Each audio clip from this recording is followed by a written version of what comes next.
Mr. Tan has just undergone treatment after a heart attack. And now he's wondering, can I do the same activities as before? Is there anything that I cannot do? How do I take better care of myself?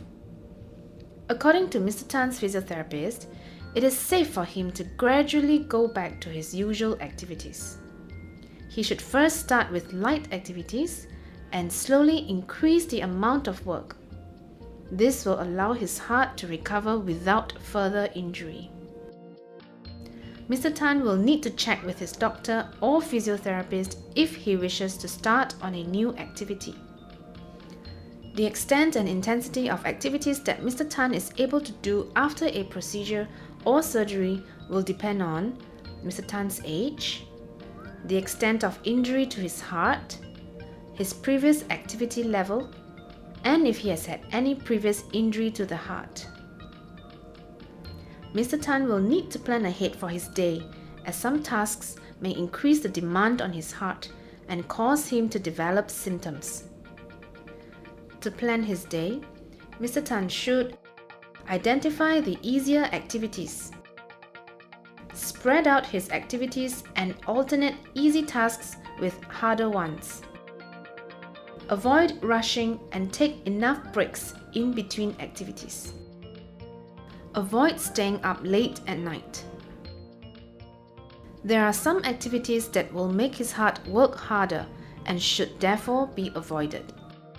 They include moving his arms in a vigorous, repetitive manner, lifting heavy objects weighing more than 5 kilograms, working with his arms above shoulder level. In Mr. Tan's case, he is able to start on light household chores 1 to 2 weeks after his procedure. Light household chores will include using the washing machine to do his laundry, making the bed, ironing clothes, cooking, grocery shopping, washing dishes, sweeping, and dusting. Heavy household chores will increase the demand on his heart and should be avoided for at least 2 to 4 weeks after the procedure. Strenuous activities will include washing the car, mopping the floor, carrying groceries, cleaning high and hard to reach places, washing the bathroom, hanging the laundry, gardening, and changing the ceiling lights. Now that you have seen what heart patients like Mr. Tan can and cannot do, let's move on to see how exercise can help you.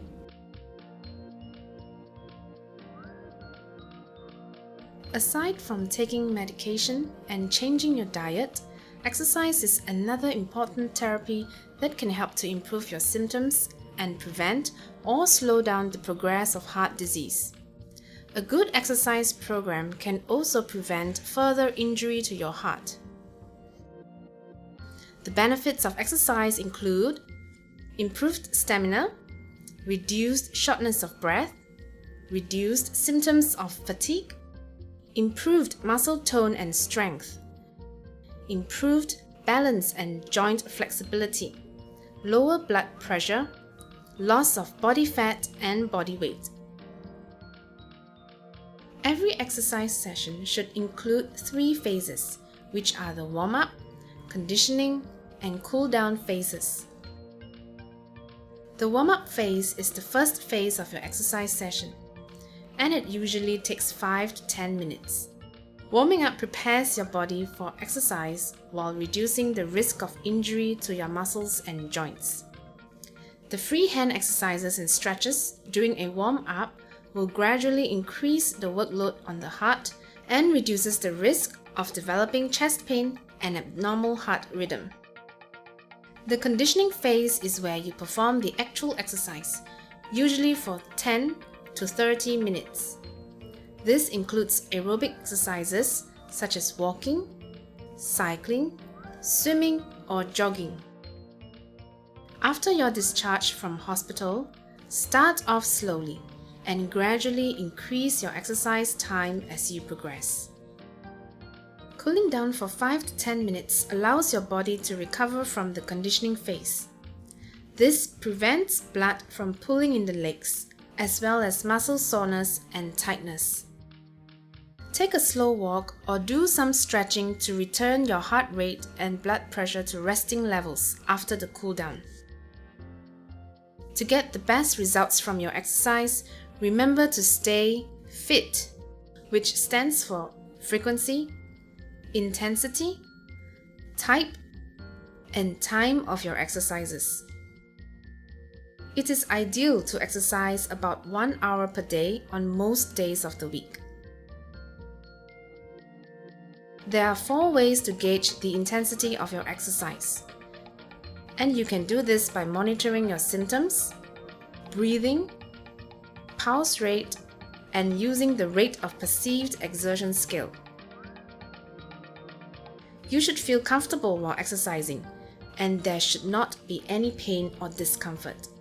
Stop all exercise if you experience any symptoms such as chest pain, giddiness, difficulty in breathing, and excessive cold sweat. It is normal to breathe faster and harder during exercise, but your breathing will become increasingly difficult when you exercise too hard. You are exercising at the correct intensity if you are able to slowly count from 1 to 15 without stopping more than 2 times to catch your breath.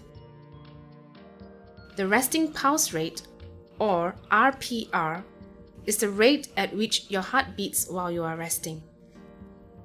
To measure your RPR, place 2 fingers on your pulse near your wrist and count the number of beats within 10 seconds. Multiply this number by 6 to get your RPR. When exercising, your pulse rate should only exceed your RPR by a maximum of 20 beats. For example, if your RPR is 80 beats per minute, your safe exercise pulse rate should be less than 100 beats per minute. You are advised to take your pulse before your warm-up, at regular intervals during your walk, and 5 minutes after cooling down. The rate of perceived exertion scale is used to gauge if you are exercising at the right intensity. The desired range during exercise is between 11 and 13 on the scale, and you should feel that you are exerting yourself fairly lightly or somewhat hard. Aerobic exercises such as walking, cycling, swimming, and jogging are recommended as they help to improve the stamina of your heart and muscles. Walking is the easiest exercise for you at this point in time, and you should consult your doctor before you start on any form of strenuous exercise. Time refers to the duration of your conditioning phase. You may gradually increase your exercise duration from 20 minutes to 60 minutes, as advised by your doctor and physiotherapist. Here are some pointers on exercising for diabetic patients. As your body burns more sugar to give you energy during exercise, the combined effects of physical exertion and diabetic medication may lower your blood sugar level during and after exercise. If your blood sugar level is lower than the recommended range, eat a piece of fruit before you exercise. Do not exercise if your level is above the recommended range. Diabetic patients must stop exercising if they experience any symptoms related to low blood sugar.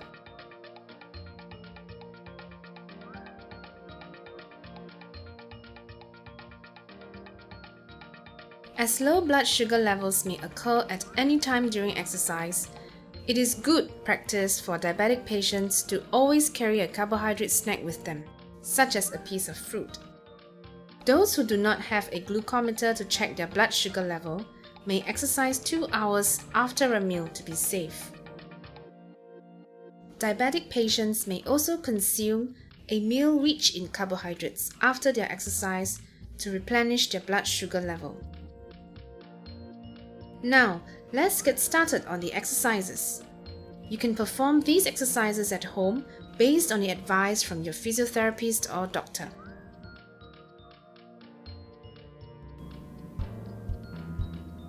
Remember to take your resting pulse rate before and after you exercise.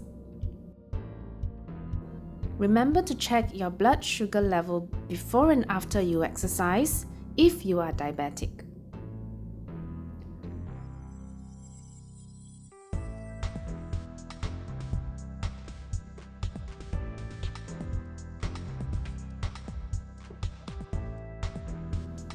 Shoulder shrugs. Move your shoulders up and down 5 to 10 times.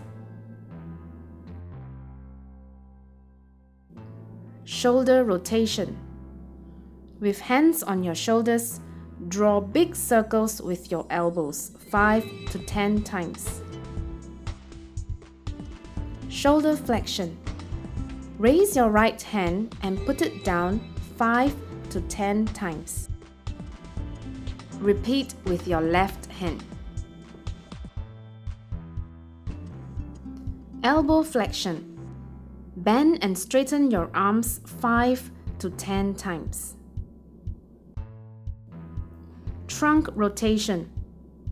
With feet apart, turn your trunk to reach across your body for both sides 5 to 10 times. Trunk side flexion. With feet apart, bend your trunk to the left, then right, and repeat 5 to 10 times.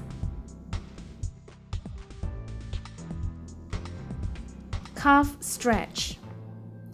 Put your right foot forward, bend your right knee, keeping your left knee straight, and hold for 5 seconds. Do not put one foot directly in front of the other. Repeat for the other side. Inner thigh stretch. Stand with your feet apart and bend your right knee. Keep your left knee straight. Do not turn your body and hold for 5 seconds. Repeat for the other side. Front thigh stretch. Hold your right ankle and hold for 5 seconds. Ensure that your knees are pointing to the ground. You may hold on to a stable surface for support. Release and repeat for the left side. Marching on the spot.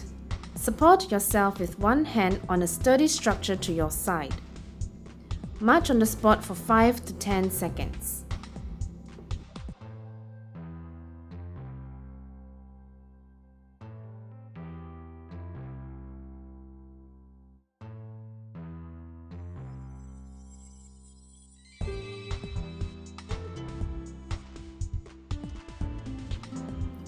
Sit to stand exercise. Place your palms on your knees and gently push yourself into a standing position. Sit back down and repeat 5 times. Knee extension. Straighten and bend your right leg and then your left. Repeat 5 times. Heel raises. Hold on to a sturdy structure for support. Tiptoe and lower your heels to the ground. Repeat 5 times. Hip abduction exercise. Support yourself with one hand on a sturdy structure to your side. Raise your right leg to the side, lower it back down, and repeat 5 times. Turn around and do the same for the left leg. Please approach your physiotherapist or doctor if you have any questions.